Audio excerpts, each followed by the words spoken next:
दिल्ली सेवा दल की हमारे साथी की टुकड़ियों से मैं अनुरोध कर रहा हूं कि हमारे आज के इस कार्यक्रम के लिए वंदे मातरम के साथ विधिवत रूप से ये कार्यक्रम शुभारंभ करेंगे। खड़े हो जाएं। सभी लोगों से मेरा अनुरोध है कि अपने स्थान पर आप खड़े होकर वंदे मातरम गीत के लिए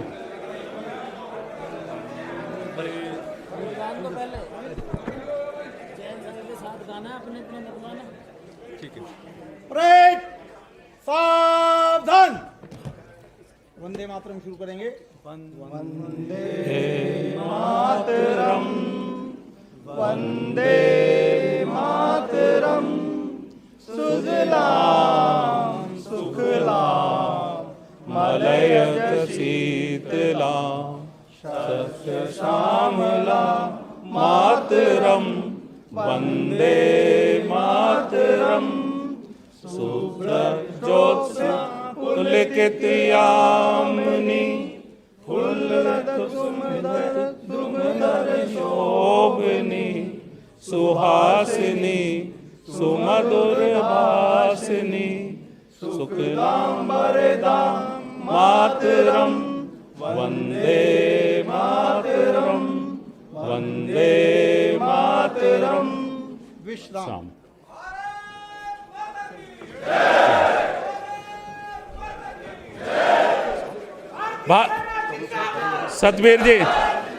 सतबीर जी, मैंने आप सबसे निवेदन किया है कि मंच से हम आपके जोश और आपके जो जज्बा है उसका पूरा ख्याल रखेंगे।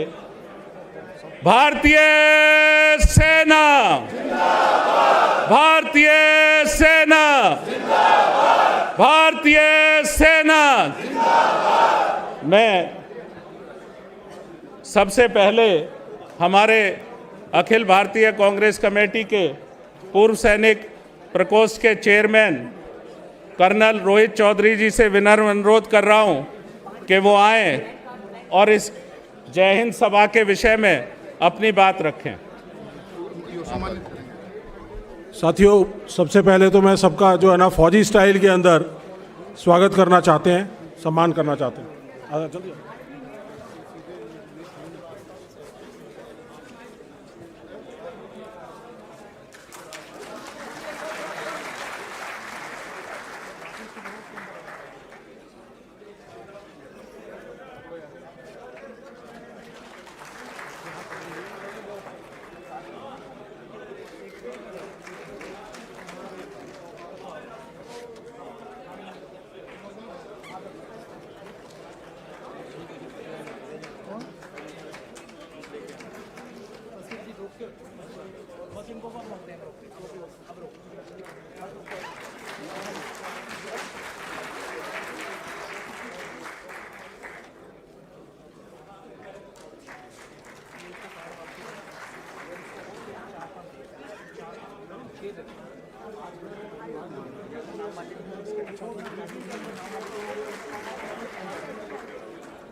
जय हिंद साथियों।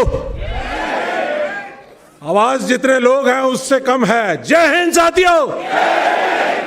धन्यवाद। आज की जय हिंद सभा में जिस तरह से पूर्व सैनिकों का और कांग्रेस के और आम जन का जिस तरह से सैलाब उमड़ा है, उसको एक सैनिक का सलाम। आज जय हिंद। आज की हमारी सभा में उपस्थित हमारे कांग्रेस पार्टी के treasurer, member of parliament Shri Ajay Maken ji, और आज की सभा के को एआईसीसी से नियुक्त हमारे बहुत ही honourable former chief minister of Rajasthan, बहुत ही पॉपुलर नेता, जन जन के नेता श्री अशोक गहलोत जी हमारे बीच में हैं। दिल्ली प्रदेश कांग्रेस कमेटी के बहुत ही लोकप्रिय अध्यक्ष भाई देवेंद्र यादव जी, AICC के सेक्रेटरी दिल्ली के लुक आफ्टर कर रहे हैं, हमारे भाई डैनिश अबरार जी, हमारे बड़े ही प्रिय अनिल भारद्वाज जी, इनके साथ बहुत हमने लड़ाई लड़ी है, हमारे साथी डैनी सिंह जी, हमारे बहुत ही प्रिय साथी और चेयरमैन हैं हमारे एक विभाग के Udit Raj ji, member of parliament रहे हैं, उनका बहुत बहुत स्वागत। और हमारे देश की महिलाओं के अंदर जो जुझारूपन झोंक देने वाली हमारी बहन अलका लांबा जी, आप सबका बहुत बहुत स्वागत है। सम्मानित मंच और सम्मानित हमारे जो वेटरन्स जो 1962, 71, 65 Kargil, Indian peace keeping forces, UN peace keeping forces, counter insurgency operations, इनमें तमाम तरह से जो लड़कर आज हमारे बीच में पहुंचे हुए हैं, तो उन सब का बहुत ही तहे दिल से हमारा स्वागत, सम्मान। कांग्रेस की रीढ़ की हड्डी, कांग्रेस के वर्कर्स, हमारे बहुत से नेता जो नीचे बैठे हैं, वर्कर्स, कांग्रेस के रीढ़ की हड्डी, जो राहुल जी जिस तरह से कहते हैं बब्बर शेर और बब्बर शेरनिया, आपका बहुत बहुत इस जय हिंद सभा के अंदर बहुत बहुत स्वागत। सभी साथियों का बहुत बहुत स्वागत। सभी लोग समुचित तौर पे आ गए हैं, तो सबका बहुत बहुत स्वागत।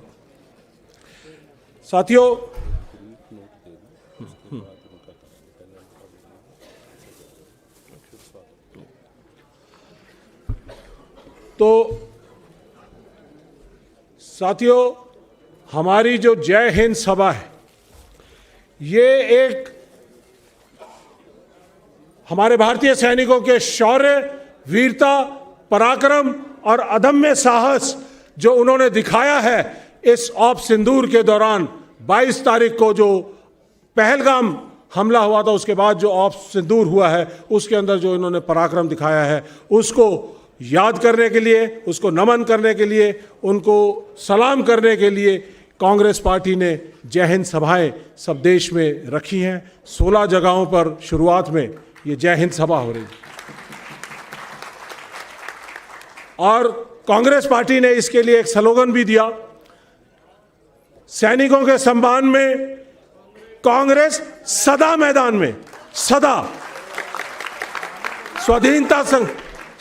स्वाधीनता संग्राम से लेकर और आज तक कांग्रेस सदा सैनिकों के सम्मान में मैदान में रही है। साथियों, ये जय हिंद सभाएं, इनके 2 मकसद हैं। एक मकसद कि सभी सैनिकों को, पूर्व सैनिकों को, उनकी कुर्बानियों को, उनके परिवारों ने जो कुर्बानियां दी हैं, जो वीर नारियां हमारी, उन सबको सम्मानित करने का प्रोग्राम है। दूसरा, इसके साथ साथ जो हमारे देश के जो आज के हालात हैं, उनके बारे में भी चर्चा करने की ज़रूरत है कि कैसे ये नरसंहार हुआ, ऑप सिंदूर हुआ, सीज फायर हुआ, उसके बाद तमाम तरह से हमें लोगों के बीच में जाने की ज़रूरत है। मैं थोड़ा सा आपको ब्रीफ देना चाहूँगा कि J&K की जो सिक्योरिटी है वो पूरी तरह से मिनिस्ट्री ऑफ होम अफेयर्स के अंडर है, पूरी तरह से। और ये जो जहाँ पहलगाम, श्रीनगर, बारामूला, अवंतीपुर, सोपोर, ये सारे जो इलाके हैं, उनमें पूरी तरह से पैरामिलिट्री है, फौज नहीं है। फौज हम मोटे तौर पे कह देते हैं, लेकिन फौज नहीं है। तो पूरी तरह से जिम्मेदारी मिनिस्ट्री ऑफ होम की है। इंटेलिजेंस देने की जिम्मेदारी भी पूरी तरह से मिनिस्ट्री ऑफ होम की है। IB की, रॉ की, ये सब मिनिस्ट्री ऑफ होम के अंडर है। और उसके बावजूद इस तरह का इंसिडेंट हो जाता है। और एक छोटा सा और आपको इतिहास में जाने की ज़रूरत है। 6, 7, 8 अप्रैल को, कुछ दिन पहले ही सिक्योरिटी का रिव्यू हुआ। मिनिस्ट्री ऑफ होम ने रिव्यू किया, पाया कि सब कुछ ठीक ठाक है। होम मिनिस्टर ने कहा सब कुछ ठीक है। 17 अप्रैल को प्रधानमंत्री जी का वहाँ पर दौरा था, जिसको सिक्योरिटी कारणों की वजह से कैंसिल कर दिया गया। और उसके बाद 5 दिन बाद पहलगाम का बायसरन वैली के अंदर जो नरसंहार हुआ, वो 5 दिन बाद हुआ है। तो कहीं ना कहीं बहुत ही बड़ी एक सिक्योरिटी इंटेलिजेंस फेलियर रही है कि हमने, यहाँ बहुत सारे सैनिक बैठे हैं, 40 साल का जो आतंकवादी घटनाओं का जो इतिहास है J&K का, और हमारा 28 साल का मेरा और बहुत सारे साथियों का जो अपना एक्सपीरियंस है, आतंकवादी आते हैं, जितनी जल्दी आते हैं वारदात करते हैं और एकदम भाग जाते हैं अपना सेफ रास्ता ढूंढकर, लेकिन 40 मिनट तक नरसंहार होता रहा। वहाँ पे कोई पुलिस पोस्ट नहीं, कोई पिकेट नहीं, कोई सिक्योरिटी नहीं, कोई सिस्टम नहीं, 40 मिनट तक होता रहा। और हम हिमांशी नारवाल से मिले, लेफ्टिनेंट नरवाल की जो पत्नी है, जिसकी फ़ोटोज़ बहुत ज़्यादा वायरल हुई। राहुल गांधी जी गए, राहुल गांधी जी कई परिवारों के पास गए, और राहुल गांधी जी गए तो ये भी बताया उन्होंने कि तकरीबन 1 घंटा 10 मिनट तक लेफ्टिनेंट नरवाल की सांसें चल रही थी। अगर ये सिस्टम उनका एवैक्यूएशन का होता, इसी तरह से बहुत सारे ऐसे लोग थे जिनकी जानें बच सकती थी। तो साथियों, ये लेखा जोखा लेने का समय है। जहां तक बात है, जब ये हमला हुआ, कांग्रेस पार्टी ने तुरंत कांग्रेस वर्किंग कमेटी की मीटिंग बुलाकर ये कहा, एक रेजोल्यूशन किया कि हम भारतीय सेनाओं के साथ हैं, भारतीय सरकार के साथ हैं। इस आतंकवाद को मुंह तोड़ जवाब देने के लिए जो इनके आका कहीं भी बैठे हैं, देश में विदेश में, हमें उनको मुंह तोड़ जवाब देने की जरूरत है। और कांग्रेस पार्टी एक मुश्त, इंडिया गठबंधन, ऑपोजिशन, सब एक साथ था। उन्होंने कहा जो आप कार्रवाई करोगे उसके साथ कांग्रेस पार्टी है, ऑपोजिशन है।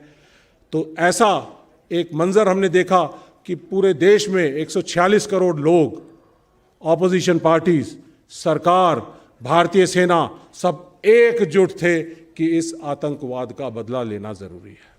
आतंकवाद के बदले के लिए ऑपरेशन सिंदूर लॉन्च किया गया, बहुत अच्छा काम किया गया। और जो किसी भी लड़ाई के 2 उद्देश्य होते हैं, एक मिलिट्री ऑब्जेक्टिव और एक पॉलिटिकल ऑब्जेक्टिव। मिलिट्री ऑब्जेक्टिव जो हमारी भारतीय सेनाओं को 6 और 7 की रात को दिया गया, उसको उन्होंने बखूबी अंजाम किया। मैं सलाम करना चाहता हूं कि उन्होंने 9 टारगेट पूरी तरह से ध्वस्त कर दिया। जो 9 टेररिस्ट ट्रेनिंग कैंप से उनको ध्वस्त करने का काम किया, लेकिन वहां पर 150 से ज्यादा ट्रेनिंग कैंप हैं, लॉन्चिंग पैड हैं, स्टेजिंग एरियाज हैं, जिनकी जानकारी भारतीय सेनाओं को है। तो अगर हमारी भारतीय सरकार सेना को वो ऑब्जेक्टिव भी देती, तो सेना उन ऑब्जेक्टिव को भी पूरी तरह से हासिल करती और उनको निस्तेनाबूद कर देती। लेकिन यहां पे एक जो बात जो दिल में जो टीस की तरह लगती है, वो ये है कि जब ऑपरेशन शुरू हो रहा था, हमारे सेनाएं पाकिस्तान के साथ आंखों से आंखें लड़ाई लड़ रही थी। उस समय हमारे एक्सटर्नल अफेयर मिनिस्टर वो पाकिस्तान के अपने काउंटर पार्ट से बात कर रहे थे, कह रहे थे कि हम लोग टेररिस्ट कैंपों को उड़ा रहे हैं, आप और आपकी मिलिट्री दूर रहे। ऐसा हमने नहीं देखा कभी कि अपनी लड़ाई के लिए हम जा रहे हैं और देश की सरकार का एक नुमाइंदा वहां पर बात कर रहा है और कहता है कि हम आ रहे हैं, और उसके आने की वजह से कितना बड़ा हमारा क्या पता क्या नुकसान हुआ क्या नहीं हुआ, यह जानने की जरूरत है।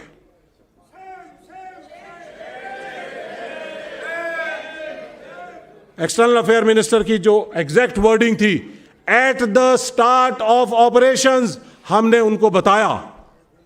तो इसका मतलब आपने अपने देश की सेनाओं के ऑपरेशंस की, सीक्रेसी की, सरप्राइज की, डिसेप्शन की, हर चीज की इतला उनको दे दी। और उनके रडार, उनका इलेक्ट्रोमैग्नेटिक सिस्टम, उनके आर्टिलरी गन, उनकी मिसाइलें सब हमारी तरफ तन चुकी थी।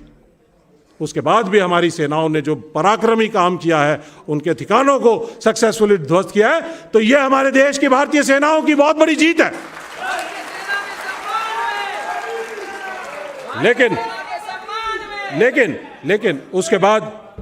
लेकिन उसके बाद सेनाएं लड़ रही थी, आगे जा रही थी। उसके बाद 10 तारीख को सुबह जब ब्रीफिंग होती है मिनिस्ट्री ऑफ फाइनेंस और मिनिस्ट्री ऑफ फॉरेन अफेयर्स और डिफेंस मिनिस्ट्री की, तो उसके अंदर अपबीट मूड था, पूरा देश चाहता था कि कुछ करके दिखाएंगे। कई गोदी मीडिया के चैनलों ने तो किसी ने इस्लामाबाद, लाहौर और किसी ने कराची तक पहुंच गए थे, लेकिन भारतीय सेनाएं तैयार थी, पहुंचने की ताकत रखती थी। लेकिन उनके पांव खींचने का काम हमारी सरकार ने फिर दोबारा से किया, एक और धोखा किया कि जब देश जब देश की सेनाएं तैयार थी, देश तैयार था, सब ऑपोजिशन तैयार थी, सरकार तैयार थी, तो फिर यूएस स्पॉन्सर्ड सीज फायर को क्यों एक्सेप्ट किया गया, यह हमारे देश की जनता जानना चाहती है। तो साथियों, अगर 1971 में हमारी इंदिरा जी और फील्ड मार्शल सैम मानेकशॉ की जोड़ी 1971 में पाकिस्तान के 2 टुकड़े करने की ताकत रखती थी, तो आज 54 साल बाद हमारे पास अपनी सैटेलाइट है, अपने परमाणु हथियार है, हमारे पास अपनी मिसाइलें हैं, अपने एयरक्राफ्ट्स हैं, अपने टैंक हैं, अपने सब कुछ है। तो 54 साल बाद आज हमारी सेनाएं ताकत रखती थी कि हम पाकिस्तान के कई टुकड़े कर सकते थे, लेकिन उनको रोक दिया गया इस सीज फायर के नाम पर, जिसके अंदर पाकिस्तान और इंडिया को एक पलड़े में तोल दिया गया। ये मोदी जी को मंजूर होगा, लेकिन भारतीय सेनाओं को, हमें और आपको मंजूर नहीं है कि हम पाकिस्तान के बराबर तोले जाएं।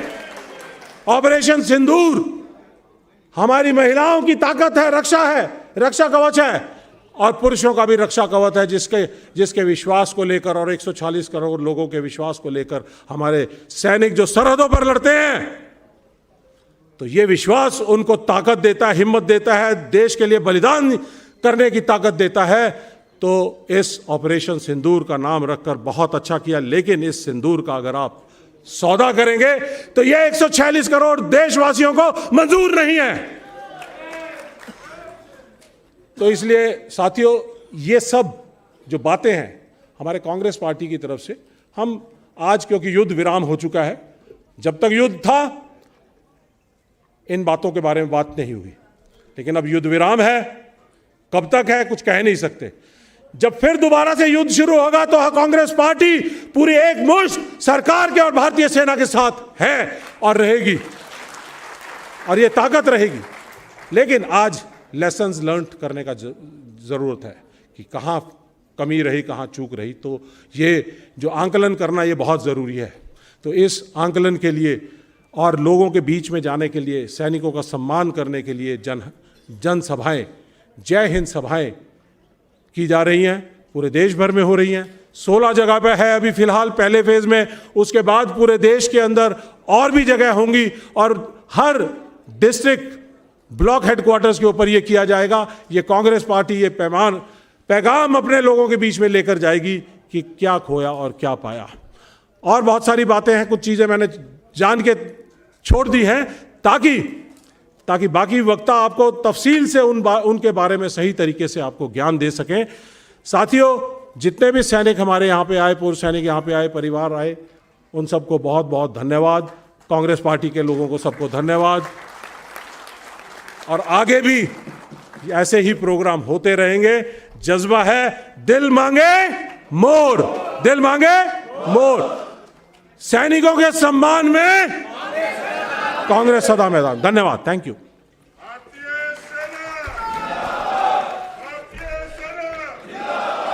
Thank you colonel Rohit Chaudhary जी।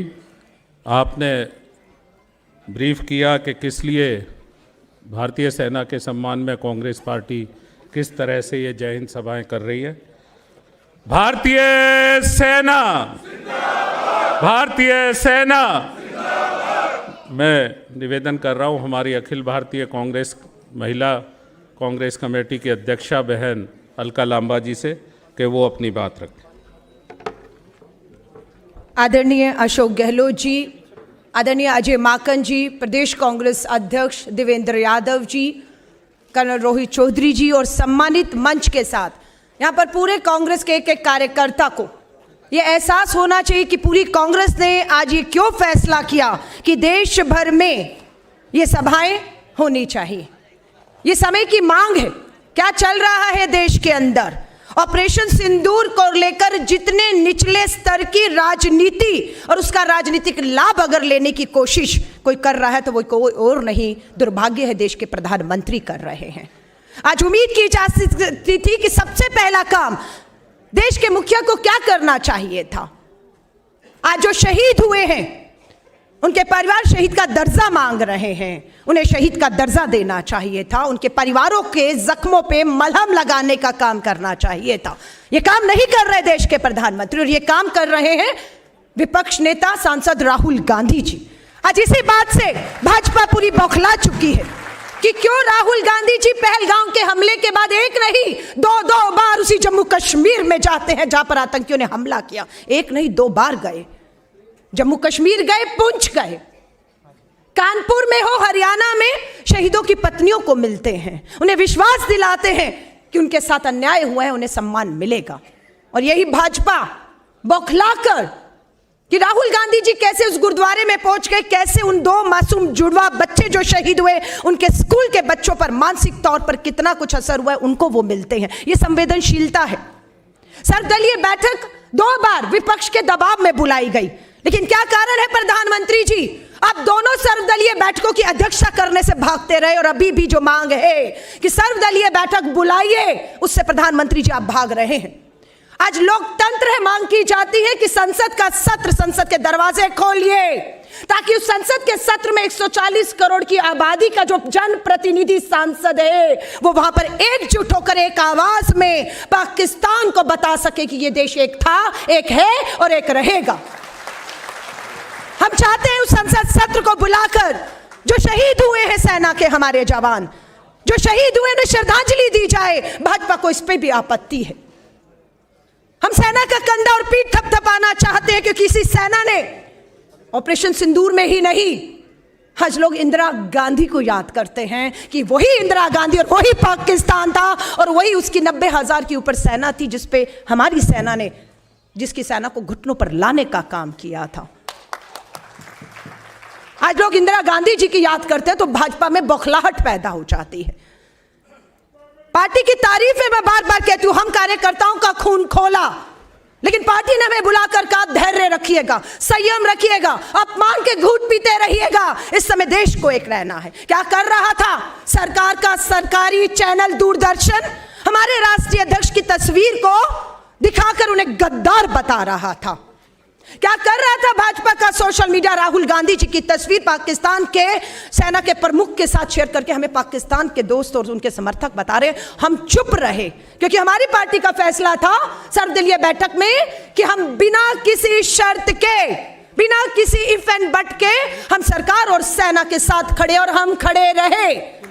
लेकिन कल देश के प्रधानमंत्री गुजरात जाते हैं, गुजरात पटा होता है ऑपरेशन सिंदूर और सेना की वर्दी में देश का परिधान मंत्री। अरे ये सेना की वर्दी, माफी चाहूंगी प्रधानमंत्री जी, कोई फैंसी ड्रेस कंपटीशन नहीं है कि आपने वर्दी खरीदी, पहन ली और सलाम दिया तो आपका दिल, आपका जिगरा उस फौजी की तरह हो जाएगा। रेल की टिकट तक के अपने विज्ञापनों को नहीं बख्शा। ये राजनीतिक नहीं है ऑपरेशन सिंदूर की तो क्या है, हम पूछना चाहते हैं।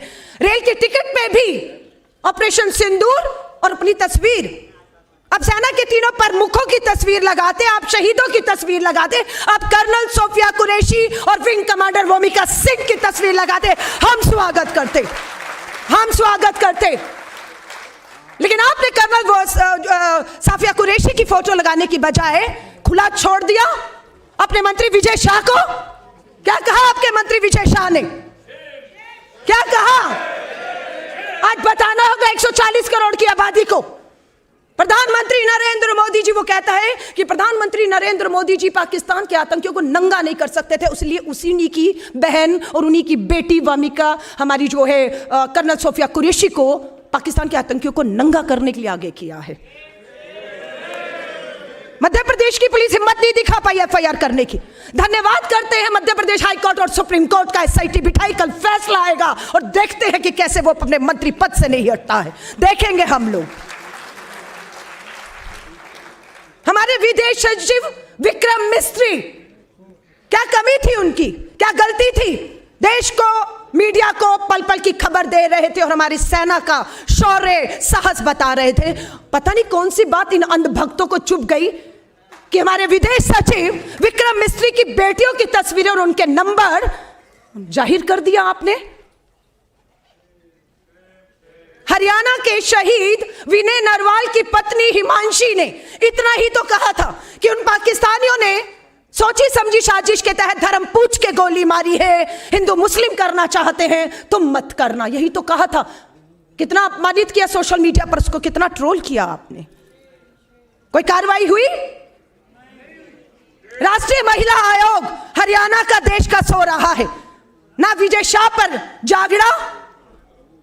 हरियाणा के रोहतक से राज्यसभा सांसद जागड़ा कहता है कि ये जो पहलगांव में गई थी, उनके पति को शहीद हो रही थी, उनमें अहिल्या बाई जैसा साहस नहीं था, जोश नहीं था, हिम्मत नहीं थी, वो कायर थी। पाकिस्तानी आतंकियों के सामने, AK-47 के सामने हाथ जोड़कर गिड़गिड़ा रही थी। शहीद की पत्नियों का अपमान करता है आपका सांसद जागड़ा, और प्रधानमंत्री मोदी जी आपके मुंह से उफ तक नहीं निकलती, कार्रवाई नहीं करते आप, अपमान कर रहे हैं आप बार बार। आपके कहने से इस्तीफा दे रहे होते तो उस तानाशाह ने इस्तीफा दे दिया होता। आज बात यह है कि वो तानाशाह अपनी इतनी उसमें आ चुका है कि वो इस्तीफा उसके लिए अब मायने ही नहीं रखता, जो संसद सत्र से मांग रहा है। आज पूरी देश की कांग्रेस सड़कों पर है।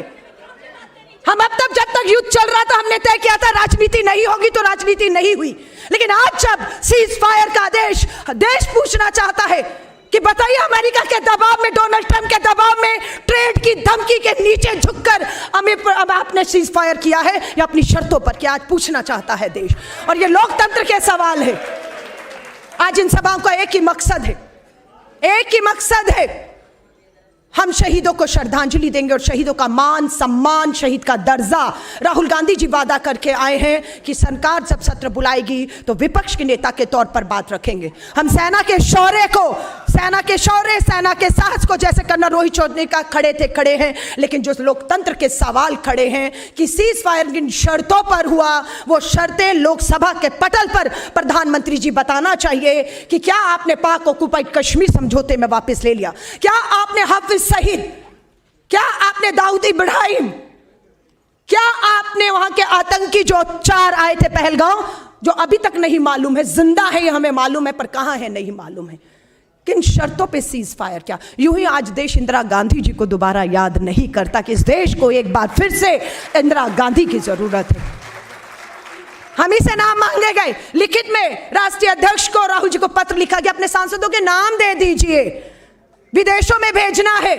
हमने नाम दिए, हमारे सांसद, इंडिया अलायंस के सांसद विदेशों में पाकिस्तान को बेनकाब करने का काम कर रहे हैं। लेकिन देश में भी तो लोकतंत्र है, देश भी तो जानना चाहता है कि सच्चाई क्या है, क्यों सीज फायर किसके डर से झुककर किया है।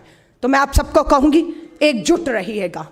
हमारा नेता श्री राहुल गांधी जी इस लड़ाई को फ्रंट से लड़ रहे हैं और उनके पीछे ताकत बनकर इन सवालों को लोकतंत्र में आपको तब तक उठाए रहना है जब तक लोकसभा का सत्र बुलाकर इस देश को इन उठते हुए सवालों के, ज्वलंत सवालों के जवाब नहीं दे दिए जाते। और जिन्होंने हमारी बहादुर बेटी और शहीद की पत्नियों का अपमान किया है, जब तक वो अपने मंत्री पदों पर बने रहेंगे तब तक आपको चैन से नहीं बैठना है। उम्मीद करती हूँ कल 28 तारीख है, कल सुप्रीम कोर्ट मध्य प्रदेश के मंत्री को लेकर अपना फैसला सुनाएगा और वही जोरदार तमाचा भाजपा के मुंह पर होगा, प्रधानमंत्री जी के मुंह पर होगा। धन्यवाद, जय हिंद। थैंक यू बहन अलका जी, जिन्होंने बहुत ही जोश और जज्बे के साथ अपनी बात रखी। अब मैं आज हमारे बीच जो हमारे पूर्व सैनिक हैं, आज इस जय हिंद सभा में कांग्रेस पार्टी के पूर्व सैनिक प्रकोष्ठ के रिक्वेस्ट पर, उनकी गुजारिश पर, हम सब के निवेदन पर वो बड़ी संख्या में हमारे बीच पहुँचे हैं। हम सब आपके लिए और सेनाओं के लिए वही मान और सम्मान रखते हैं दिलों में, और उनके ही सम्मान के लिए मैं अनुरोध करूँगा हमारे मुख्य मेहमान, मुख्य अतिथि आदरणीय श्री अशोक गहलोत जी, आदरणीय हमारे दिल्ली के जन जन के नेता श्री अजय माकन जी और प्रदेश कांग्रेस के हमारे अध्यक्ष इस कार्यक्रम के आयोजक और संयोजक भाई श्री देवेंद्र यादव जी से कि वो हमारे कुछ, क्योंकि बड़ी संख्या में हमारे एक्स सर्विसमैन आए हैं, हम सबका सम्मान करेंगे, लेकिन कुछ नाम जो ऐसे हैं कि जिन्हें मंच पर हम चाहते हैं कि वो आएँ और उनके लिए कांग्रेस पार्टी की तरफ से हमारे नेता उनका सम्मान करेंगे। मैं नाम पढ़ रहा हूँ। कर्नल विधि चंद लंगवाल जी, जो कर्नल साहब ने अवार्डी ने शौर्य चक्र से आपको अपने सर्वोच्च देने के लिए आपको शौर्य चक्र मिला है और आपने कई ऑपरेशनों में रक्षक Punjab, Dogra militancy such and area, Tarn Taran और मजीठा में 1993 में पार्टिसिपेट किया और आपने आपकी इस वीरता के लिए आज कांग्रेस पार्टी आपको इस जय हिंद सभा में सम्मानित कर रही है। आदरणीय श्री अशोक गहलोत जी और आदरणीय श्री अजय माकन जी, इन सैनिकों के आप भाई तालियां बजाकर स्वागत जरूर करें प्लीज़। हमारे बीच कैप्टन परवीन डावर जी, जो हमारे कैप्टन परवीन डावर जी जो 1971 के ऑपरेशन में लगातार जिनकी वीरता के लिए माना गया, मैं अनुरोध कर रहा हूं कैप्टन परवीन डावर जी से कि वो कृपया मंच पे आ जाएं। उनका बहुत बहुत स्वागत है। हमारे एनएसजी के commando commission card sub inspector Ravinder Kumar ji, जिन्होंने बहुत वीरता के साथ ऑपरेशन में सफलता पाई, मैं उनसे भी अनुरोध कर रहा हूं और श्री अजय माकन जी और श्री अशोक गहलोत जी से निवेदन कर रहा हूं कि फूल के बुके और शॉल से उनका स्वागत करें। इसके बाद कर्नल DS दाबाद जी, कर्नल साहब से मैं अनुरोध कर रहा हूं कि वो भी कृपया मंच पे आ जाए। उनके स्वागत और सम्मान के लिए मैं हमारी लीडरशिप से अनुरोध कर रहा हूं। अच्छा, कर्नल साहब नहीं आए। CPO श्री रूपचंद जी, जो 1971 के ऑपरेशन में INS गाड़ी में चला गया, उनका भतीजा है अंदर, उनकी तबीयत की वजह से वो गाड़ी में बैठे हैं। उनके भतीजे इंदर प्रकाश जी से मैं अनुरोध करूंगा कि उनके सम्मान को लेने के लिए कृपया मंच पे आएं। और श्री अजय माकन जी और श्री अशोक गहलोत जी और देवेंद्र यादव जी से मैं अनुरोध करूंगा उनका सम्मान करें। हवलदार जोगेंद्र सिंह राठी जी, 1971 के वार में ढाका बांग्लादेश में इन्होंने पार्टिसिपेट किया, जिसमें हमारी इस आज़ाद हिंदुस्तान की सबसे बड़ी नेता श्रीमती इंदिरा गांधी ने दुनिया का भूगोल बदल दिया, बांग्लादेश बनाकर। उस वार में पार्टिसिपेट करने वाले हवलदार जोगेंद्र सिंह राठी जी को मैं अनुरोध करूंगा कि वो कृपया मंच पे आएँ और श्री अजय माकन जी और श्री अशोक गहलोत जी और देवेंद्र जी उनको सम्मान करें। 1965 और 71 के ऑपरेशंस में फ्लाइट लेफ्टिनेंट D सिंह वो यहाँ आए हुए हैं। हम flight lieutenant D Singh ji से अनुरोध कर रहे हैं कि कृपया वो मंच पे आ जाएं। और उनका अनुरोध CPL लखपत सिंह जी, जिन्होंने 65 और 71 की लड़ाई और ऑपरेशंस में सफलतापूर्वक पार्टिसिपेट किया, मैं उनसे भी अनुरोध कर रहा हूं कि कृपया मंच पे आ जाएं। MCPO अतर सिंह कादियान जी, 1971 में नेवी ऑपरेशंस में आपने सफलतापूर्वक सेना का मान बढ़ाया, देश का मान बढ़ाया। आपसे भी अनुरोध है आप मंच पे आ जाएं। मिसेज इंदिरा झाला जी, जो वार है 1971 ऑपरेशन की, मैं उनसे विनम्र निवेदन कर रहा हूं कि वो कृपया मंच पे आ जाएं। सब इंस्पेक्टर जोरा सिंह जी, आर्मी कमांडर कारगिल के ऑपरेशन के दौरान, कारगिल के युद्ध के दौरान उनको बुलेट इंजरी हुई, उनसे मेरा अनुरोध है कि वो कृपया मंच पे आ जाएं। NK रघुवीर जी, जो 1971 के ऑपरेशन में राजौरी और जम्मू कश्मीर में सफलतापूर्वक जिन्होंने मान बढ़ाया इस देश का रक्षा के लिए, उनसे मेरा अनुरोध है कृपया मंच पे आ जाएं।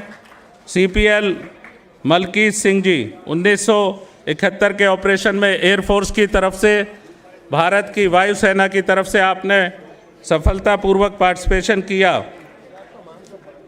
आपसे अनुरोध है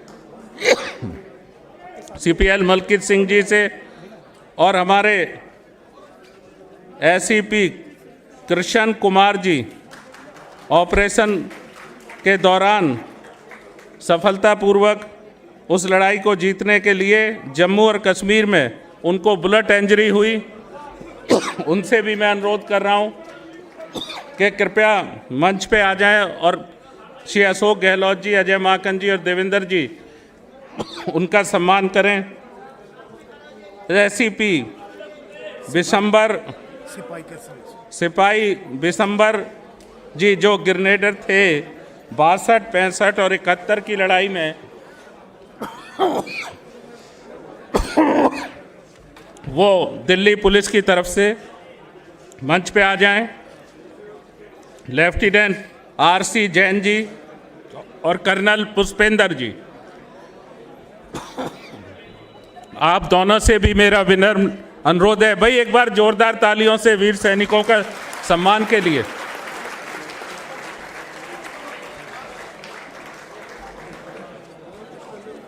कर्नल पुष्पेंद्र जी का अनाउंस किया है मैंने।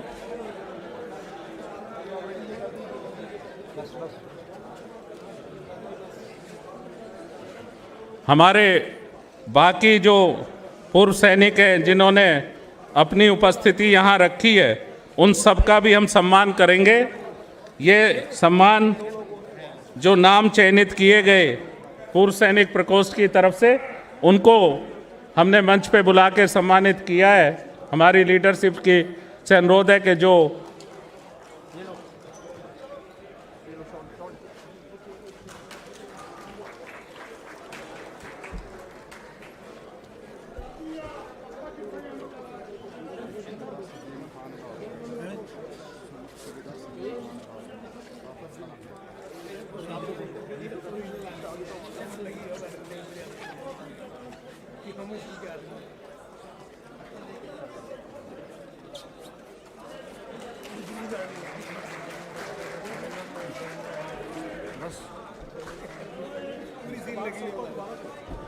इस सम्मान के कार्यक्रम के बाद मैं पुनः इस जय हिंद सभा को पुनः शुरू करते हुए, हाँ बाकी सबका भी हम सम्मान करेंगे। बिल्कुल मैंने बोला है कर्नल साहब। मैं एक शेर के साथ कि ना बंदूकें उठेंगी ना बम गरजेंगे, ना बंदूकें उठेंगी ना बम गरजेंगे, ना तोपें चलेंगी ना मिसाइल उठेगी, पाकिस्तान के बाजू हमारे अजमाए हुए। इस पाकिस्तान के खिलाफ सिंदूर ऑपरेशन हो या भारतीय सेनाओं के पराक्रम की मिसाल 1965, 71 कारगिल और अलग ऑपरेशंस में हो, हमेशा आगे बढ़ के की गई है। तो मैं आज इस जय हिंद सभा में मुख्य वक्ता और मुख्य हमारे मेहमान अखिल भारतीय कांग्रेस कमेटी के सम्मानित कोषाध्यक्ष, राज्यसभा से सांसद आदरणीय श्री अजय माकन जी से विनम्र अनुरोध कर रहा हूं और एक बार जोरदार तालियों से आप सब स्वागत करेंगे कि वो अपना उद्बोधन और मार्गदर्शन हमें दें।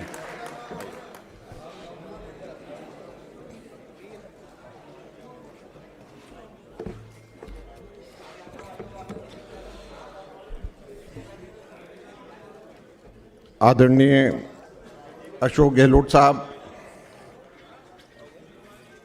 दिल्ली कांग्रेस के अध्यक्ष, मेरे छोटे भाई और बहुत ही लोकप्रिय और जुझारू साथी देवेंद्र यादव जी,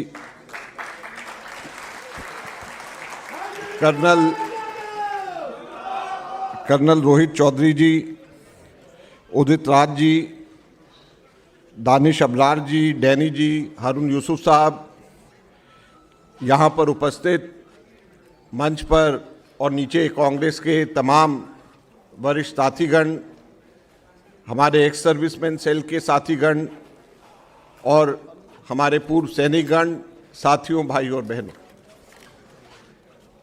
आज हम लोग यहाँ पर एक बहुत ही महत्वपूर्ण विषय पे सब लोग चर्चा करने के लिए यहाँ पर आए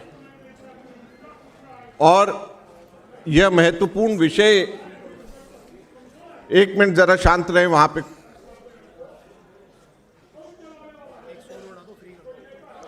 अरे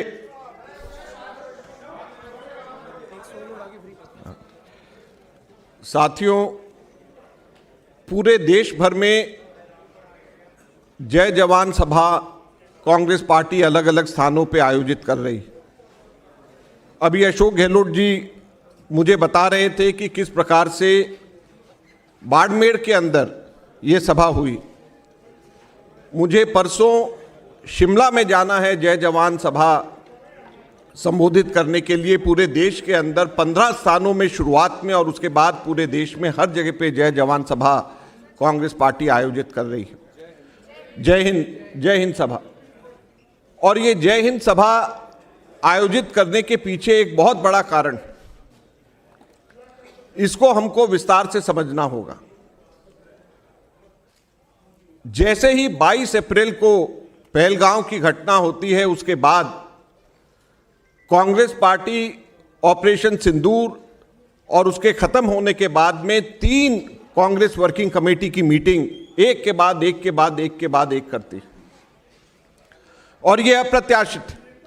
कांग्रेस वर्किंग कमेटी की मीटिंग कभी भी इतनी जल्दी एक के बाद एक नहीं होती, लेकिन हर मीटिंग के अंदर रेजोल्यूशन पास किया जाता है और रेजोल्यूशन के अंदर भारत सरकार को प्रमुख विपक्षी दल पूरा समर्थन देता है। हर मीटिंग के अंदर एक रेजोल्यूशन पास किया जाता है और उस रेजोल्यूशन के अंदर भारतीय सेना को कांग्रेस वर्किंग कमेटी, भारत की प्रमुख विपक्षी पार्टी, पूरी तरीके से भारतीय सेना को समर्थन देती है। और यही नहीं, भारतीय जनता पार्टी ने तो अब तिरंगा यात्रा निकाली है। जय जवान जय हिंद यात्रा कांग्रेस पार्टी ने उसी वक्त लगभग 1 महीना पहले यहां पर जंतर मंतर पर दिल्ली के अंदर निकाल दिया था, जब हम सब लोगों ने सेना का समर्थन में हम उतर आए थे। यह कांग्रेस पार्टी की सोच है। हमारे कांग्रेस अध्यक्ष मल्लिकार्जुन खड़गे जी ने पहलगांव के बाद सबसे पहले यह मांग उठाई कि ऑल पार्टी मीटिंग बुलाई जानी चाहिए। भारत सरकार ने ऑल पार्टी मीटिंग बुलाई, लेकिन प्रधानमंत्री नहीं आए उसमें। प्रधानमंत्री उस मीटिंग में, ऑल पार्टी मीटिंग, पहलगांव के अटैक के बाद में ऑल पार्टी मीटिंग की जगह बिहार के अंदर public rally, political rally address करना उनको ज्यादा बेहतर नजर आया। भारत की एकता के लिए और पहलगांव अटैक के लिए वो नजर नहीं आए उसमें। उसके बाद एक और मीटिंग हुई।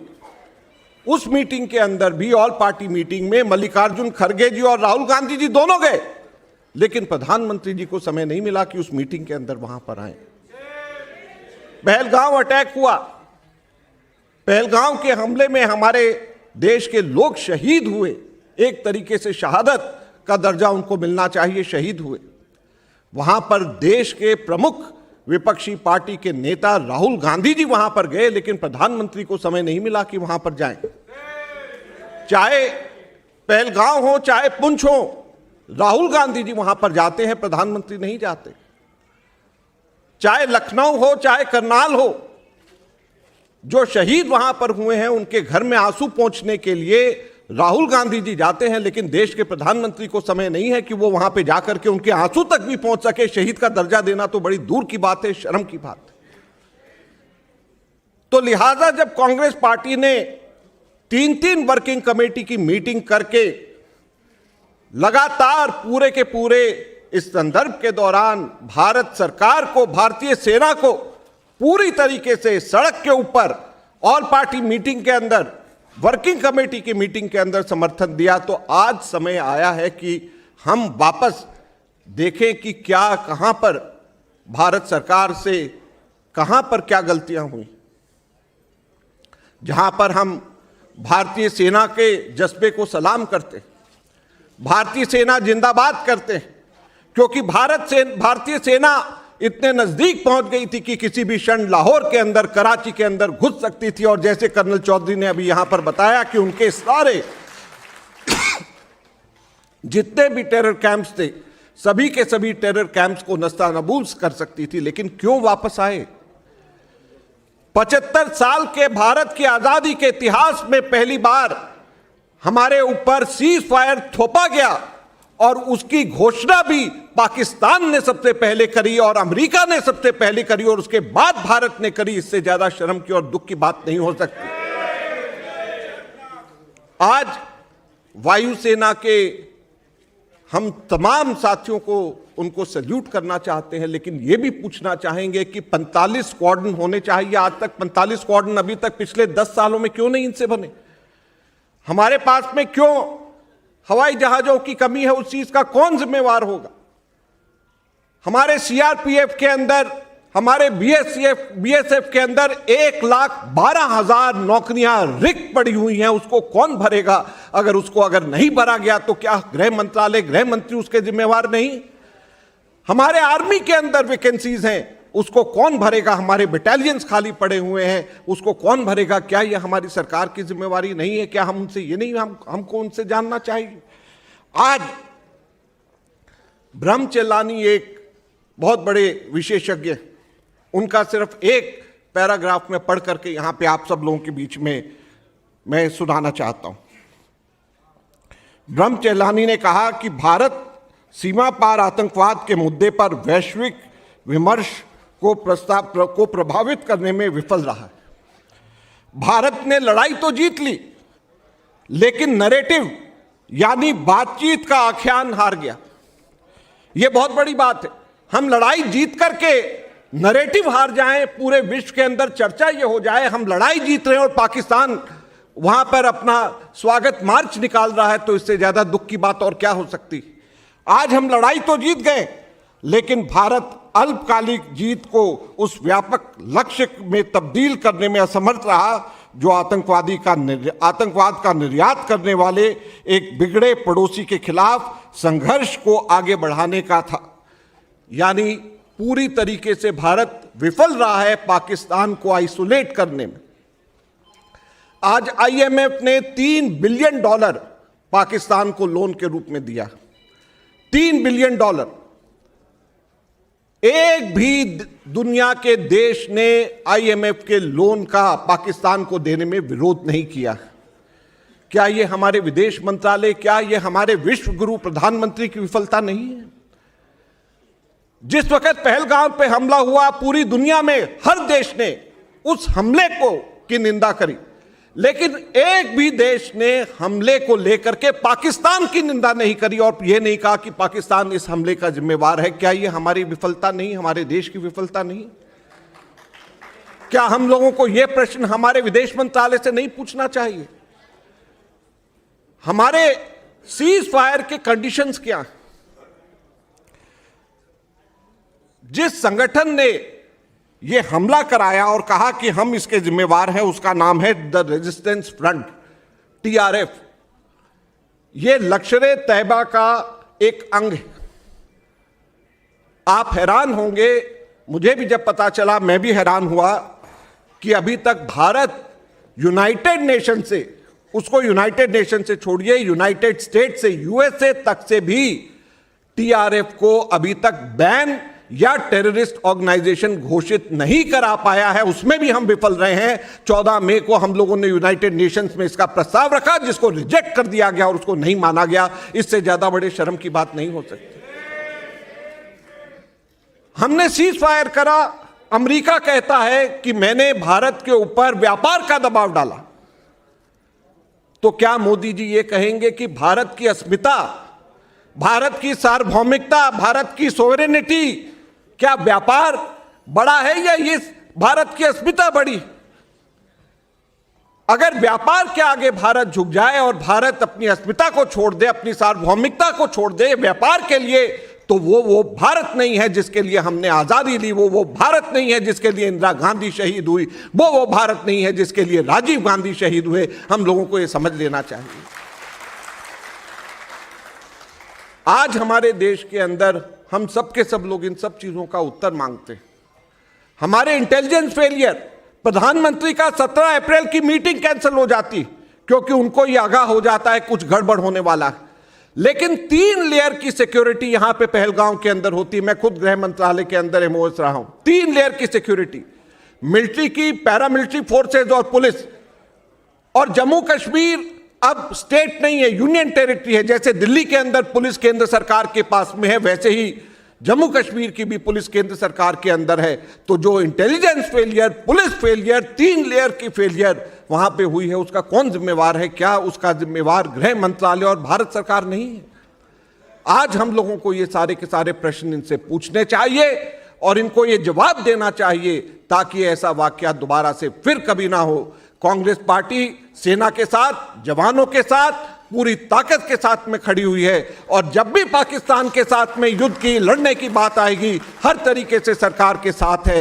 लेकिन ऐसी सरकार के साथ कभी भी नहीं हो सकते जो कायरता के साथ में झुक जाए, दुनिया की ताकतों के सामने सीना तान करके अपनी बात को न रख सके।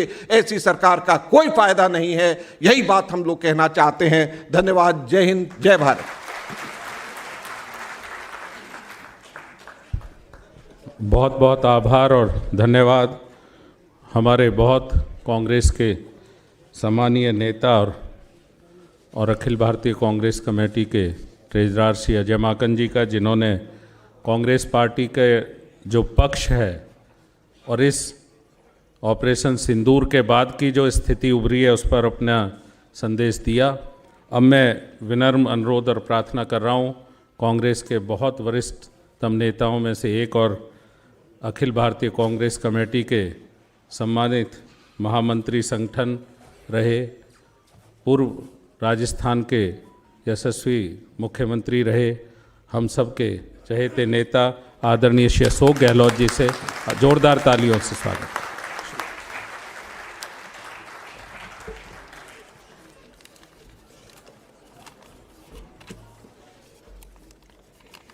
हमारे एआईसीसी के ट्रेजरर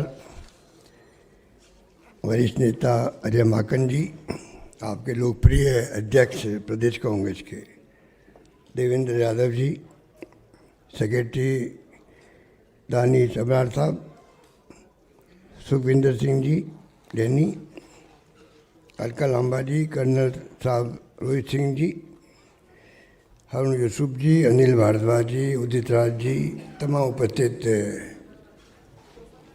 भाई और बहनों, नौजवान साथियों, जय हिंद सभा का आयोजन करने का निर्णय अपना आप एक संदेश है।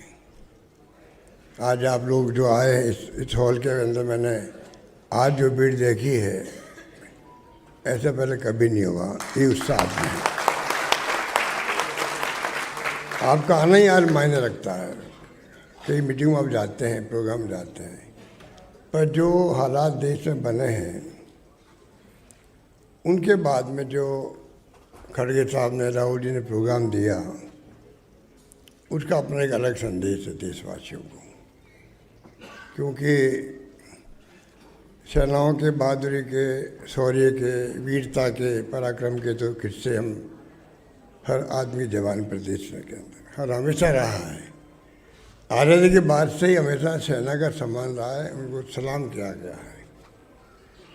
क्योंकि वास्तव में उनका पराक्रम, उनकी वीरता, उनका साहस देखते ही बनता था। इसलिए आपने नोट किया होगा, हर युद्ध के बाद में चाइना के साथ तो धोखा हो गया था। चावनलाई आए यहाँ पर, हिंदी चीनी भाई भाई कहा, धोखे से वार कर दिया।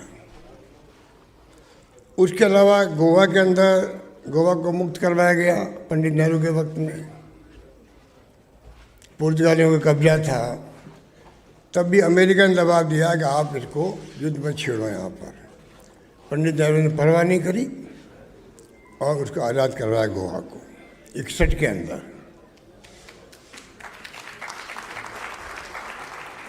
65 में वार हुआ, हम विजय हुए, तभी बीजेपी के लोग जो जनसंघ कहलाते थे, जनसंघ के नाम से, इन्होंने यहाँ पर धरने प्रदर्शन किए नीचा दिखाने के लिए सरकार को और कांग्रेस को 65 के वार के बाद में।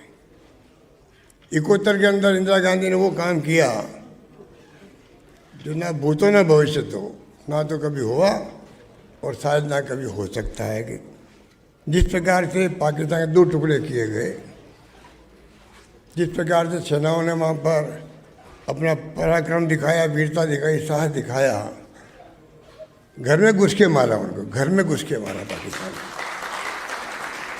और 2 टुकड़े हो गए पाकिस्तान के। और 93,000, आप कल्पना कीजिए, दुनिया के इतिहास में, इतिहासकार भी बताएंगे आपको कि आज तक इतिहास में कभी भी लगभग 1 लाख लोगों को आप सरेंडर करवा दो, अरेस्ट कर लो, हिंदुस्तान लेके आ जाओ, या जबलपुर में, लखनऊ में, पता नहीं कहाँ कहाँ उनको रखा गया, ध्यान रखा गया उन लोगों का, क्योंकि वो कैदी थे। कैदी है तो उनका भी अपना एक रूल्स बने हुए होते हैं, किस प्रकार उनको रखा जाता है। हिंदुस्तान की धरती में रखा गया, शिमला समझौता हुआ, और आप देखिएगा उस वक्त से आज तक ये कहा गया हमारे पाकिस्तान के बीच में 30 पंचायत करने वाला कोई मुल्क नहीं होगा, यूएन भी नहीं होगा, यूएन भी नहीं होगा, ये समझौते के अंदर है। और आज देखिए पहलगांव के बाद में पूरी राहुल गांधी जी, खड़गे साहब ने, अभी अजय माकन जी ने बताया आपको किस प्रकार से आगे बढ़ करके विश्वास दिलाया कि हम आपके साथ, सरकार के साथ में। पूरे देश में, दुनिया में उसका एक अलग मैसेज गया, जनता साथ में, विपक्ष साथ में, पक्ष विपक्ष साथ हो गया। वो मैसेज एक्स्ट्रा ऑर्डिनरी था देश के अंदर। मोदी जी के प्रधानमंत्री बनने के बाद में ऐसा माहौल देश में पहली बार बना, पूरा मुल्क एकजुट दिखा सरकार के साथ में। और ऑपरेशन सिंदूर शुरू हुआ और किस प्रकार उसको रोक दिया गया, एक मजाक बन के रह गया। किस प्रकार अमेरिका ने फिर जवाब दिया, वही जैसे 71 के बाद में इंदिरा जी के ऊपर दबाव पड़ा निक्सन का, परवाह नहीं करी, साथ में बेड़ा आ गया, उसकी परवाह नहीं करी। रशिया हमारा साथ देता था, अमेरिका साथ नहीं देता था। इनकी विदेश नीति की फेलियर है। अभी अजय माकन जी कह रहे थे आपको, और तो और जो हमारे पड़ोसी मुल्क है, शाह मोदी सबकी पूरी दुनिया के लिए हमारे साथ में पहलगाम घटना को लेके, पर उसके बाद में चाहे नेपाल हो, श्रीलंका हो, बर्मा हो, भूटान हो, किसी मुल्क ने हमारा साथ नहीं दिया। क्या कारण है? और पाकिस्तान के, अजरबैजान, टर्की, चाइना सब साथ में आगे खुल करके, ये नीति, विदेश नीति फेलियर नहीं है। राहुल गांधी ने कहा था कि आप चाइना के सबके प्राइम मिनिस्टर जाते हो, गले मिलते हो, ये गला मिलना आपके भारी पड़ेगा, भारी पड़ गया, किसी ने साथ नहीं दिया। इस रूप में इस देश के अंदर जो जिस प्रकार से मिस्टर ट्रंप ने जो कहा कि मैंने मेहनत करके, रात भर मेहनत करके मैंने सीज फायर करवा दिया, ये बहुत खतरनाक खेल है, ये बहुत खतरनाक उनकी आवाज़ है। तीसरा मुल्क पंचायती करना चाहता है कश्मीर के अंदर, उसकी शुरुआत उसने कर दी है। और पता नहीं किन कारणों से मोदी जी या उनका सरकार बोल नहीं रही है। उसी वक्त पहली स्टेट में आना चाहिए था कि शिमला समझौते के बाद में हमने तय करेगा हमारे मुल्क ने कोई तीसरा मुल्क पंचायती नहीं करेगा। और आपने जो मैसेज दिया है सीज फायर करवाने का, ये अच्छी बात नहीं है। कभी आप ट्रेड की बात करते हो, कश्मीर की बात करते हो, हजारों साल से आपकी दुश्मनी है। अरे ट्रम्प साहब, आप राष्ट्रपति हैं यूएस के, आज़ादी के बाद झगड़ा शुरू हुआ हिंदुस्तान पाकिस्तान का बनाता हुआ, वो कह रहे हजारों साल से आपकी दुश्मनी है, वो मैं मिटा दूंगा। अब मतलब पंचायती करना चाहते हैं कश्मीर के अंदर, जो बहुत खतरनाक बात है। अमेरिका जैसा शक्तिशाली मुल्क है, कल पंचायती करने की शुरुआत कर दे वो, आप झगड़ते रहो, आप रॉन्ग बॉक्स में आ जाओगे। आपको स्पष्ट शब्दों में बिना परवाह किए हुए, बिना चिंता किए हुए आपको उसको खंडन करना चाहिए था, पर आपने नहीं किया। ये जो स्थिति बनी देश के अंदर, इसलिए जो आज अभी कर्नल साहब रोहित सिंह जी ने बात बताई आपको, किस प्रकार से इस देश के अंदर जो इतिहास बन गया है। बोफोर्स गन आई थी, अब राजीव गांधी जैसे व्यक्तित्व को, कितना शानदार व्यक्तित्व था, कर्तव्य था। पावर ब्रोकर की बात करी हम बम्बई के अंदर, राहुल गांधी ने, सत्ता के दलाल नहीं चाहिए हिंदुस्तान के अंदर, उन्हीं को उलझा दिया बोफोर्स के अंदर। ये लोग काम करके नहीं आना चाहते सत्ता में। और बोफोर्स गन वही, जब कारगिल के युद्ध हुआ तो सैनिकों ने चलाई तो राजीव गांधी अमर रह के नारे लगे वहाँ पर, सीमा पर। वो बोफोर्स गन में काम आई पाकिस्तान भगाने के लिए। इतनी ऊंचाई पे वो लोग थे कारगिल पे। ये क्यों भूल जाते हैं? सत्ता में आने के लिए क्या ये लोग षड्यंत्र करते हैं?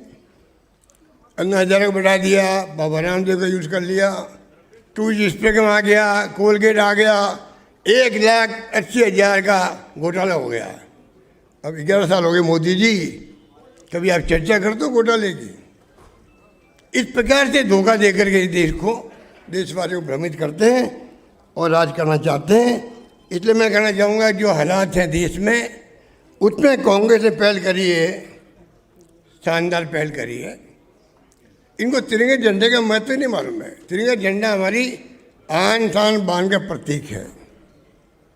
इन्होंने कभी उसको स्वीकार नहीं किया। RSS के 80 साल तक वो झंडा नहीं लगा हेडक्वार्टर पे नागपुर के अंदर।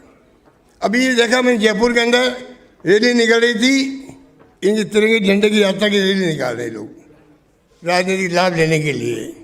एक नया प्रोग्राम शुरू किया है, बैनर बीजेपी का, और टेलीफोन आ रहे हैं जिला कांग्रेस कमेटी के अध्यक्षों के पास में भी, भाई आप भी लोगों को भेजो। ये प्रोग्राम राष्ट्र का प्रोग्राम है, पूरा सरकारी मशीन का दुरुपयोग करा।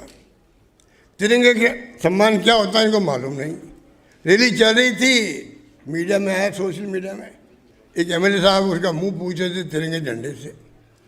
तिरंगे झंडे नीचे पड़े हुए थे, पैरों में कुचल रहे थे, क्योंकि इनका सम्मान मालूम है कि तिरंगा का कभी सम्मान उन्होंने नहीं किया। इसलिए मैं कहना चाहूँगा, जो आप देख रहे हो वो आपके सामने है। और मेरे ख्याल से जिस प्रकार से युद्ध विराम हुआ पूरे देश के अंदर, लोगों में उसको लेके बहुत ज़्यादा गुस्सा भी है और क्वेश्चन करता लोग, भाई आप बताइए, कोई युद्ध विराम होता है तो कोई शर्तें लगाते होंगे आपस के अंदर कि भविष्य में कोई भी आतंकवादी अड्डा नहीं होगा पाकिस्तान के अंदर। क्या आपने बात की पाकिस्तान से? उसे वादा किया कोई आतंकवादी वहाँ से नहीं आएगा हिंदुस्तान में, जम्मू कश्मीर के अंदर? क्या आपने बातचीत करी? जो 4 आतंकवादी मार दिया 26 लोगों को, बच्चों के सामने, पत्नी के सामने, क्या बीती होगी? आज भी क्या बीत रही है, उनको लोग भूल गए हैं। ये कभी बात नहीं करते सत्ता पक्ष वाले कि 4 आतंकवादियों को हम ढूंढ निकालेंगे, या हमने मार दिया उनको, या पाकिस्तान ने बातचीत करी है, पाकिस्तान को सुपुर्द करेगा देश को। वो आवाज़ आ रही है कहीं पर? कहीं से नहीं आ रही है। क्यों नहीं आ रही है? उसको लेके लोगों का आक्रोश है। शुरू में सहानुभूति प्रकट की गई उनके प्रति और फिर सिंदूर कर दिया गया। उनका क्या होगा उसका कोई जवाब नहीं है। इसलिए कर्नल साहब ने बहुत विस्तार से बात कही, माकन साहब ने कही, अजय लामा ने कही, अलका लामा ने।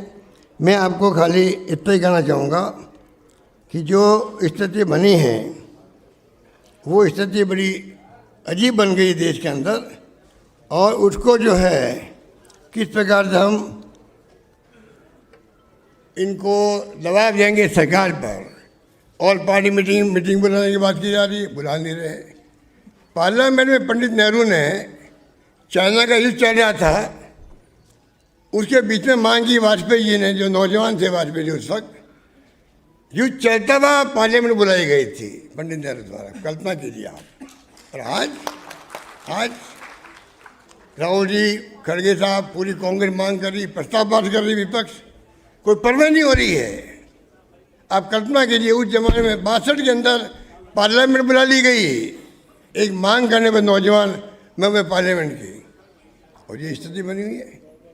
और मैं पूछना चाहूँगा मोदी जी से, आपकी सरकार के मंत्री ने खुद ने माना कि चूक हो गई है। जब 22 अप्रैल को घटना हुई थी, सबको मालूम चूक हुई, 2000 लोग इकट्ठे हैं पर्यटक वहाँ पर, वहाँ एक पुलिस वाला भी नहीं, 2 लाख लोग लगे वहाँ पे आपकी सेना के, कोई पुलिस वाला नहीं।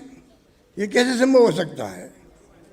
कहाँ चूक हुई है? स्वीकार की, आगे जांच बैठे आपने कभी? कोई जवाब नहीं इनकी तरफ से। बालाकोट हो गया, 40 किलो RDX, 40 लोग मारे गए हमारे, कोई मतलब नहीं, आज तक उनका जवाब नहीं दे रहे हैं लोग। इनकी कार्यशैली अजीब सी है। 65 का वार जीता तो इन्होंने यहाँ धरने प्रदर्शन किए दिल्ली के अंदर भी, उस वक्त 71 का वार जीता तो क्या सरकार फेल हो गई है, खाली सेना जीतती है और देश जीता, ये नारे लगते थे उस जमाने के अंदर। इन्होंने कभी स्वीकार नहीं किया। अरे कांग्रेस ने वो काम किया 70 साल के दरमियान में, जब भी सरकार में रही है। आज जो कुछ दिख रहा है, सेना की शक्ति दिख रही है हमें, सैटेलाइट दिख रहे हैं हमें। अभी लंबी कहानी आपको मालूम है, क्या सुना है कि क्या पंडित नेहरू से लगा कि आज तक क्या क्या किया कांग्रेस ने। इसलिए इस वक्त में दिल्ली में ही मीटिंग हो रही है, आप में जो उत्साह देख रहा हूँ मैं अजय माकन जी को कह रहा था कि ये जो दिल्ली राजधानी है, इसका अपना महत्व है। आपने लंबे समय तक राज किया यहाँ पर, दुर्भाग्य से ऐसी स्थिति आ गई कि तीसरी पार्टी आ गई, भ्रम पैदा हो गए लोगों के अंदर, 10 साल राज कर लिया। अब आप जो है, जो माहौल मैं देख रहा हूँ, बदल रहा माहौल पूरे देश के अंदर, लोग समझ गए हैं कि मोदी जी बोलते कुछ भी हैं, करते कुछ भी हैं, कतनी करने में अंतर है उनके। इसलिए बीकानेर में भी भाषण दिया देशों के अंदर उन्होंने, आपने सुना होगा मीडिया के अंदर किस प्रकार की बातें करी। सिंदूर उनके खून में दौड़ रहा है, खून की जगह सिंदूर दौड़ रहा है। अब बताइए क्या जवाब दें उनको? नए नए जुमले लाएंगे वो, खून की जगह सिंदूर दौड़ सकता है क्या कोई? और दौड़ेगा जिंदा कैसा रहेगा आदमी? क्या समझ में नहीं आता क्या बोलते वो।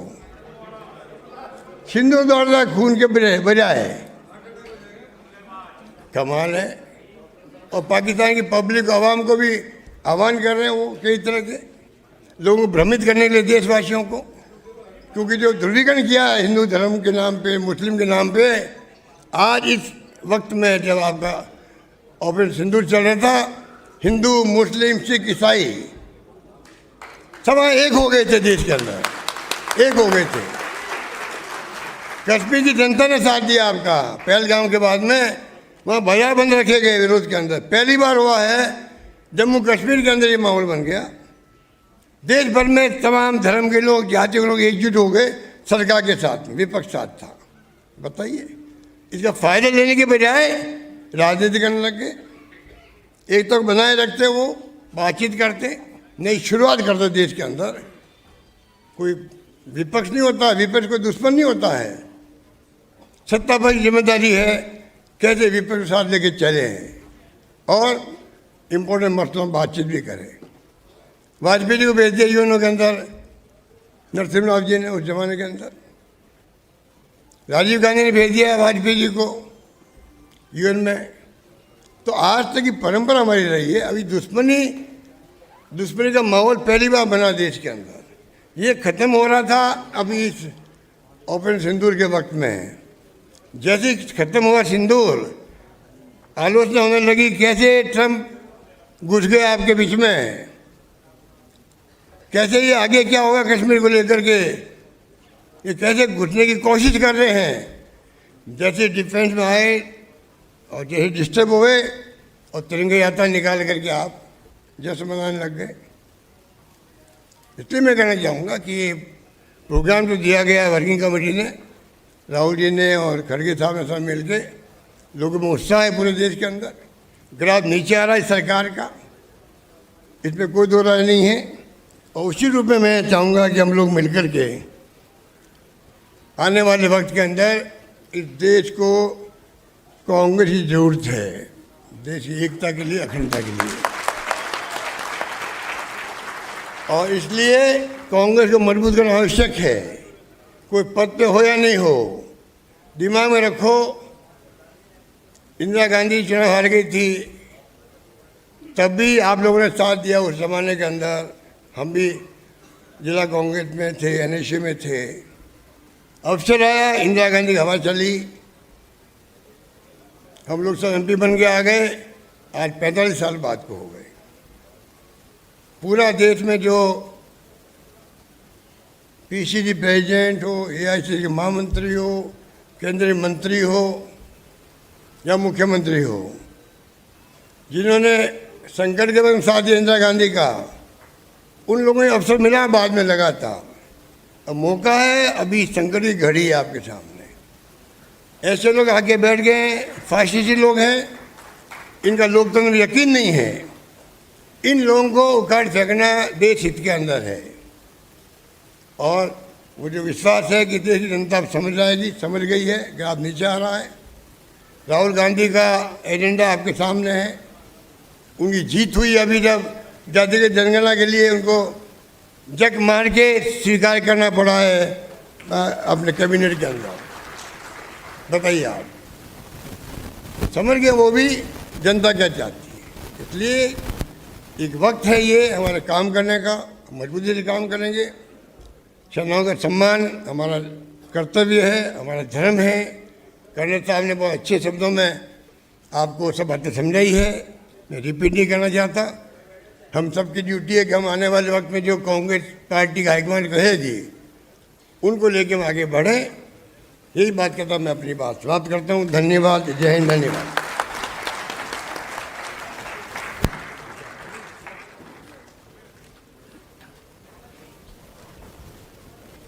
बहुत बहुत धन्यवाद और आभार श्रद्धेय श्री अशोक गहलोत जी का, जिन्होंने जो चूक, जो लैप्स रहे पहलगाम और पुलवामा सिक्योरिटी लैप्स या जो भी एडमिनिस्ट्रेशन लैप्स रहे, उसके बारे में भी पार्टी का पक्ष और अपनी बात रखी।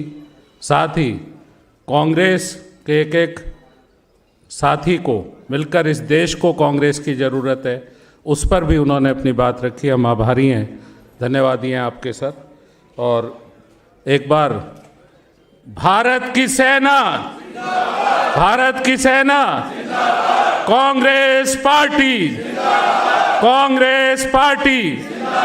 अब मैं निवेदन कर रहा हूं हमारे बहुत ही लोकप्रिय और जनप्रिय दिल्ली कांग्रेस के सम्मानित अध्यक्ष और हमारे आज की इस जनसभा या जय हिंद सभा के आयोजक भाई श्री देवेंद्र यादव जी को वो आए और अपनी बात रखें।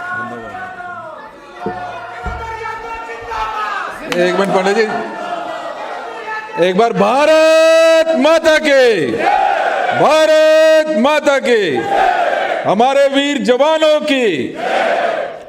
सम्मानित साथियों, आज की इस जय हिंद सभा के मुख्य अतिथि हमारे बहुत ही आदरणीय अशोक गहलोत साहब, हमारे बहुत ही सम्मानित और सीनियर नेता, ऑल इंडिया कांग्रेस कमेटी के ट्रेजरर, दिल्ली की शान आदरणीय अजय माकन साहब, हमारे बीच में उपस्थित एक्स सर्विसमैन डिपार्टमेंट के हेड भाई रोहित चौधरी जी, हमारी बहन अलका लांबा जी, हमारे बहुत ही सम्मानित सीएलपी लीडर रहे हारून यूसुफ साहब, हमारे बहुत ही सम्मानित उदित राज जी, और आपके और हमारे अपने अब सेक्रेटरी साहब दोनों हमारे बिल्कुल घर के मेंबर की तरह हमारे इस बीच में रहकर काम करते हैं, आदरणीय दानिश जी और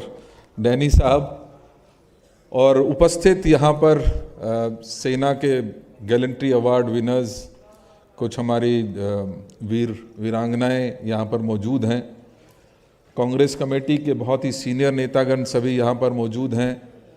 हमारे विभिन्न क्षेत्रों से आए सभी कार्यकर्तागण, मैं विशेष रूप से धन्यवाद करता हूँ हमारी लीडरशिप का कि जिन्होंने हमें ये मौका दिया कि हम जय हिंद सभा करके जो हमारे वीर जवान हैं, जो हमारे सेना है, उसके पराक्रम को सलाम कर सकें, उनका धन्यवाद कर सकें, उनका सम्मान कर सकें। ये मौका आदरणीय मल्लिकार्जुन खड़गे साहब और माननीय राहुल गांधी जी ने हमें दिया, उसके लिए विशेष रूप से धन्यवाद मैं अपनी लीडरशिप का करता हूं। और हमारे वीर जवानों के लिए हमारे दिल्ली कांग्रेस के बहुत ही वरिष्ठ सर हमारे कवि साहब हैं और विचारक हैं जगजीवन शर्मा जी, इन्होंने मुझे 4 लाइनें दी हैं, तो मैं समझता हूं कि हमारे वीर जवानों के सम्मान में ये मैं पढ़ना जरूर चाहूँगा।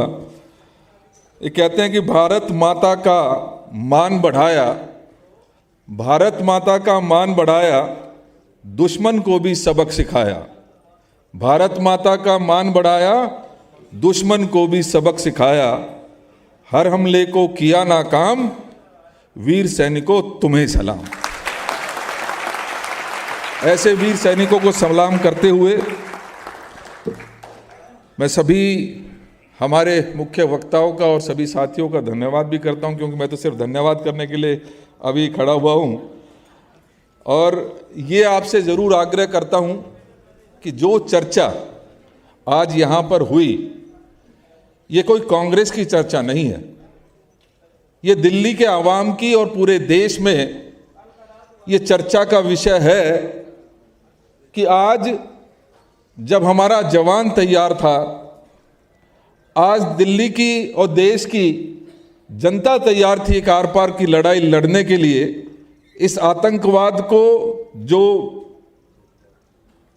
सीमा रेखा के दूसरी तरफ से लगातार हो रही थी आतंकवाद, उसके ऊपर लगाम लगाने का जब समय आया था और हमारी सेना जब आगे बढ़ी, तो लोगों को 1971 की मानिकशाह जी और आदरणीय इंदिरा जी याद आने लगी थी और हमें ये उम्मीद होने लगी थी कि इस आतंकवाद का परमानेंट खात्मा अब होकर रहेगा, क्योंकि जिस पराक्रम के साथ, जिस हिम्मत के साथ हमारी सेना आगे बढ़ी, दुश्मनों के ठिकानों को टारगेट किया, उनको नेस्तनाबूद किया, ऐसे में हम सभी उत्साहित थे कि निश्चित ही ना सिर्फ पीओके बल्कि ये जो आतंकवाद लगातार पनप रहा था उसके ऊपर विराम लगेगा।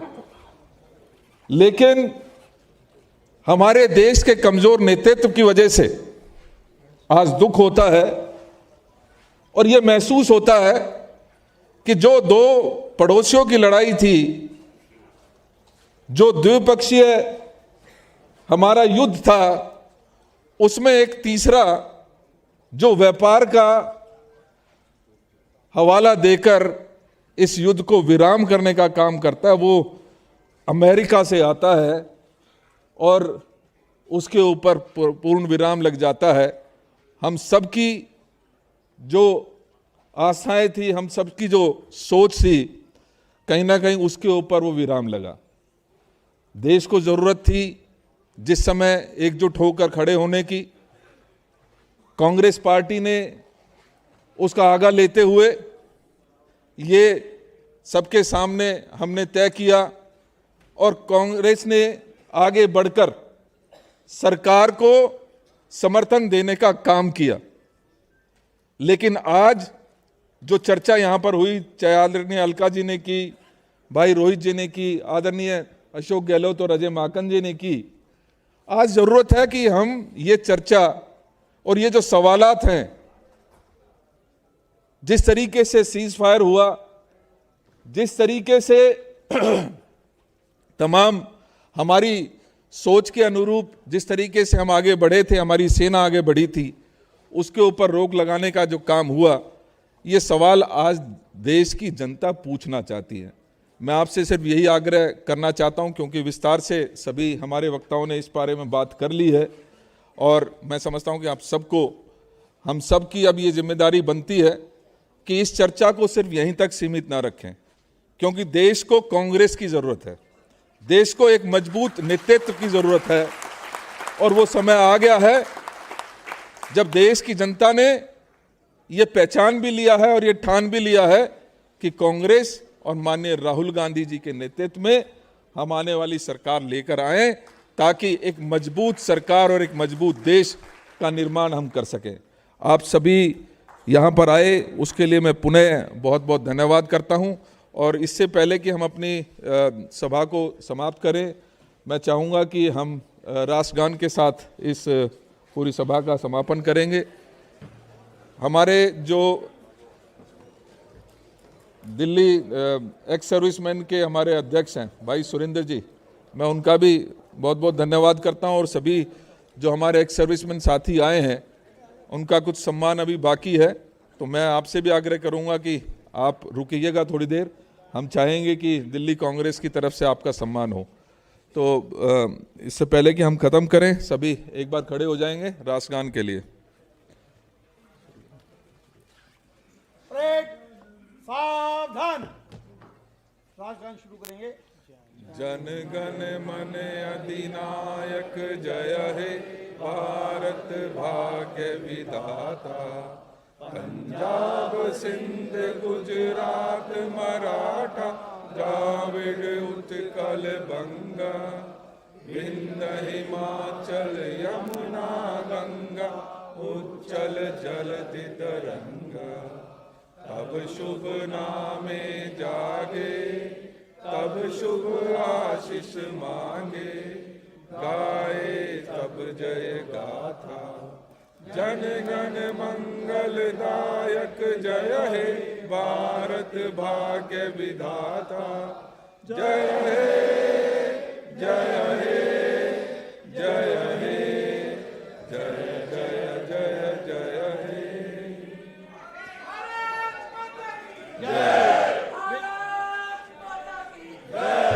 मैं आप सभी से अनुरोध कर रहा हूं, आप चाय पे आमंत्रित हैं।